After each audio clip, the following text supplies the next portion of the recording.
টানা বৃষ্টিতে পানির নিচে তলিয়ে গেছে চট্টগ্রামের বাঁশখালীর বিভিন্ন এলাকা। কোথাও হাঁটু, কোথাও আবার কোমর থেকে গলা সমান পানি। এমন পরিস্থিতিতে মাত্র ৮ মাস বয়সী এক শিশুকে বড় একটি পাতিলে বসিয়ে নিরাপদে উদ্ধার করেছে ফায়ার সার্ভিস। সেই ২১ সেকেন্ডের ভিডিও এখন সামাজিক যোগাযোগ মাধ্যমে ছড়িয়ে পড়েছে। ভিডিওতে দেখা যায় এক ফায়ার সার্ভিসের সদস্য টানানো রশি ধরে অন্য হাতে শিশুকে রাখা পাতিল নিয়ে পানির মধ্যে এগিয়ে যাচ্ছেন। তার পাশে আরেক সদস্য ছাতা ধরে হাঁটছেন যাতে শিশুটির গায়ে বৃষ্টির পানি না লাগে।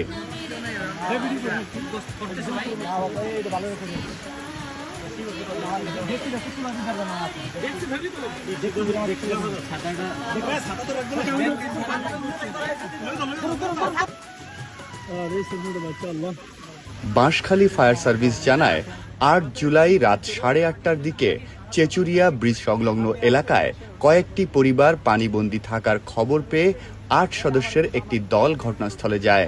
সেখানে আটকে পড়া ৫ শিশু ও ৮ নারীকে উদ্ধার করে স্থানীয় আশ্রয় কেন্দ্রে নেওয়া হয়।